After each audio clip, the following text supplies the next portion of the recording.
Hello, and thank you for watching Hegemonic Play, the gatekeeping of game culture, by me, Nicholas Westergaard.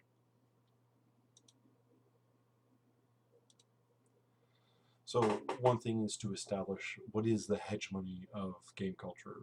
Video game culture, it serves a male perspectives, and most likely, and in most cases, is also serving white and cis perspectives in this case.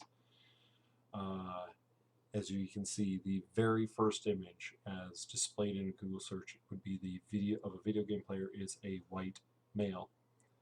Uh, in this case, physical athleticism has been a traditional way to display what is masculine, but since a video game doesn't require physical prowess itself, then technical mastery in the gameplay is seen as a masculine act. This maintains a particular culture, though, is that being good is being masculine, and therefore that eliminates or puts up barriers to those who are not of that identity. This hegemonic gameplay goes beyond those who just play the games and is also in the development of games, as the development of games is primarily a male pursuit, as is seen. Who are the gatekeepers? In this case, the gatekeepers tend to be a large amount of the local community. You'll see a lot of their interactions in social media platforms such as Twitch, Reddit, but also in game forums and game reviews and other social media platforms. We can see here an example where somebody is posting a review for Dragon Age Veilguard, not including anything about the qualities of the game itself, just decrying the fact that it is not representative of exactly themselves, a cis person, though there are, to be clear, cis character creation options in the game. However, the gatekeepers also happen to exist within the creation of game space itself. This is where most high-ranking positions are held by males, and a large percentage of the staff is overly represented as males. This provides barriers also for females having entry, as this imbalance can discourage females from entering, knowing that they'll be in a place where they are not seen as common. While this has improved in the years, there are still notable issues in this space with game creation culture. So to create a hegemony, you need to establish particular boundaries. And one of the boundaries is that individuals get to use their online presence and their voice as in that presence to establish their boundaries to continuing the focus of male interests.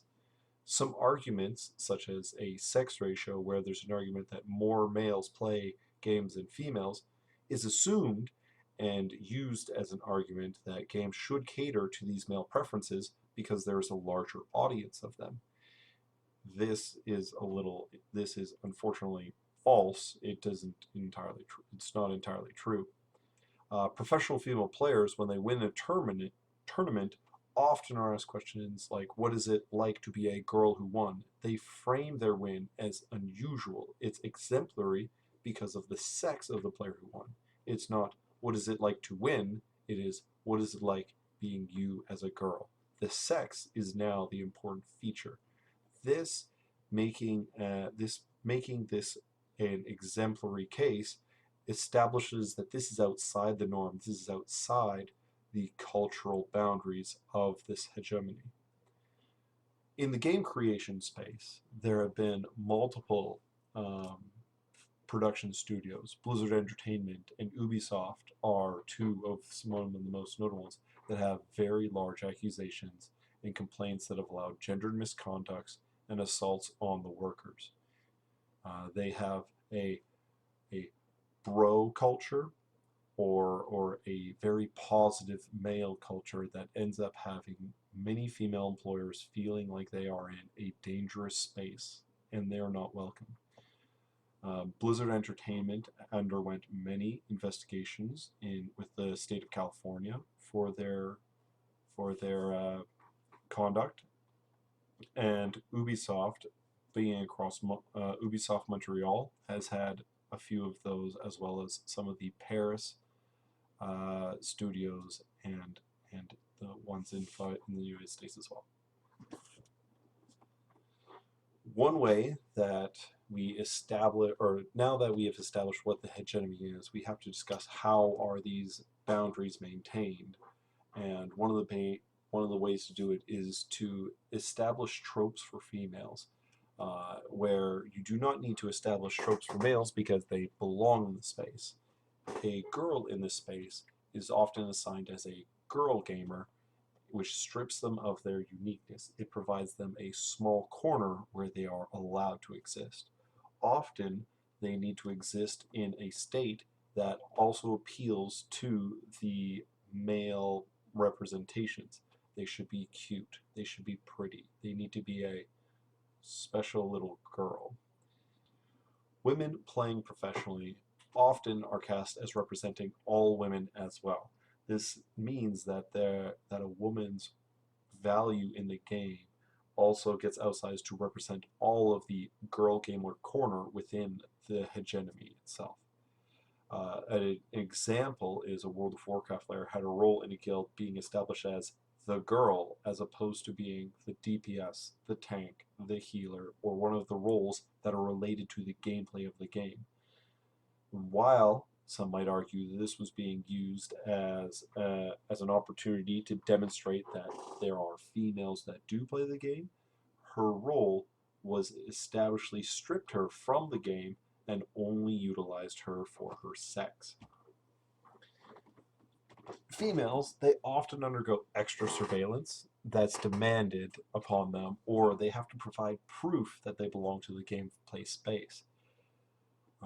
These game and all of this again puts up further barriers for women entering and belonging in the space as a whole, only being allowed to exist in this small corner of the gamer girl trope. Within games themselves, women are also very tightly existing within gendered stereotypes. There are not many representations of women allowing to have a variety in themselves. And so there are certain exemplars where this has been less the case. People could argue that a game like The Last of Us 2 has begun to reduce the level of stereotype, but there are still many games that rely on these tight stereotypes of what a woman is. So one further way to maintain boundaries is to keep females in their place, so to speak. Many in the community, they will resort to harassment and unusual forms of scrutiny to undermine females that find success in the gaming community.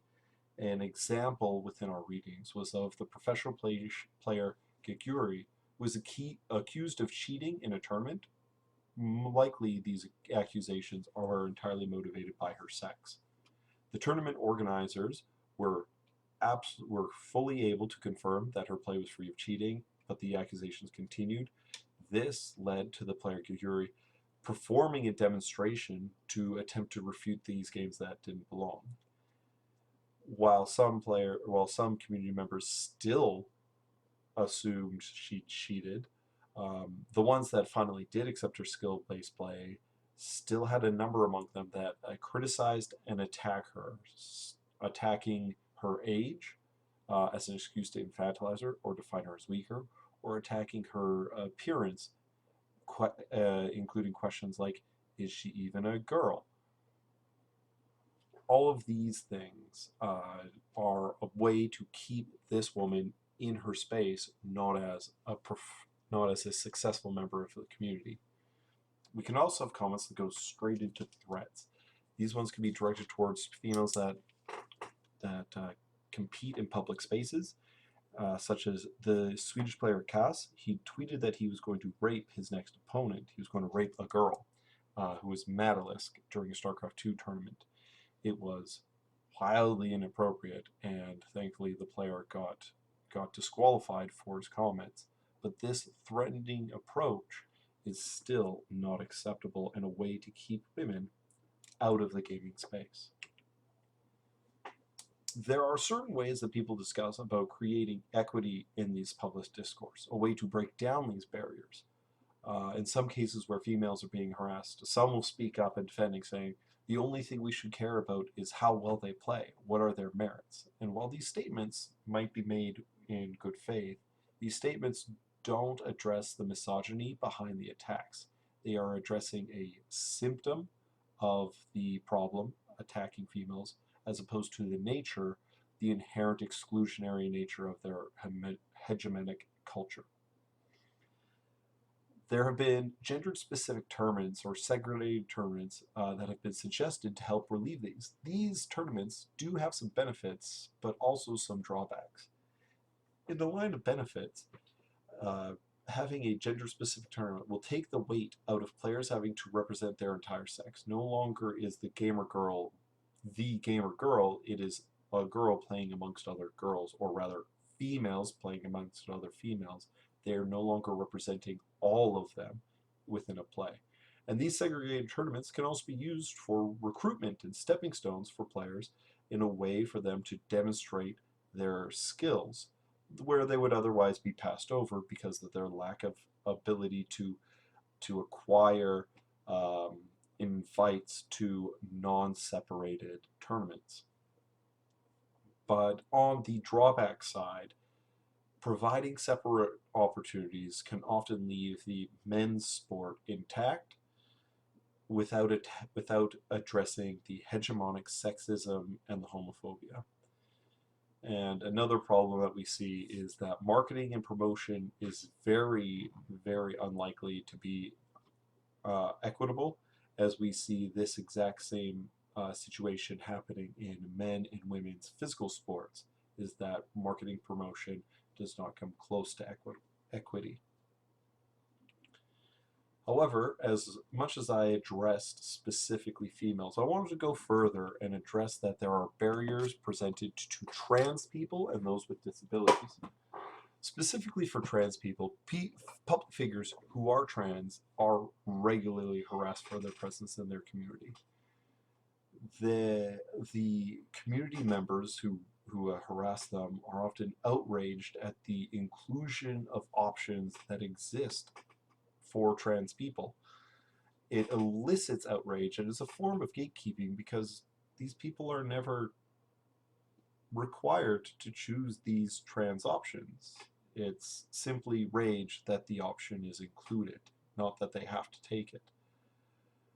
And all of this is, again, pushing for this gatekeeping to support only a cis male in the opportunity and in the space. This goes also into the development of games. There have been several cases in our development of video games where people have been fired, and it has been suggested that it's highly likely that it's been the individual's presence as a trans individual that was the problem for the company. For those with disabilities, accessibility tools are surprisingly met with anger, negative comments, and threats of boycott. These attacks are often in the arguments of preserving the intent that the developer had for the game, but in this case, the community member is taking ownership of the product that they are not developing themselves and demanding that it stays true to what they desire to the exclusion of others. There's no space for others that exist. Another form of attack is they say that these disability options will invalidate games by reducing the difficulty. It is no longer a game. You are not playing correctly. This argument, again, is where the attacker is the arbiter of how games must be played. They create a specific place. This is the game and how it is, and it's the only way that appeases me. Doing something outside of that is not correct. Again, these are option-based tools, so the players who are getting upset don't need to use them. It's frankly baffling. And so here are some of the ways that we have noticed and established particular boundaries in the culture of video games. All of these which to approach and make the space a space exclusively for males that are cis and in many cases white, and to exclude others who don't fit within their space or their narrowly divided out sections for others to exist in. You can exist as a gamer girl, or you do not exist in the gaming space if you are not a cis male, for example. All of these boundaries, all of these things are bad for the community and bad for people. And that's it. Thank you.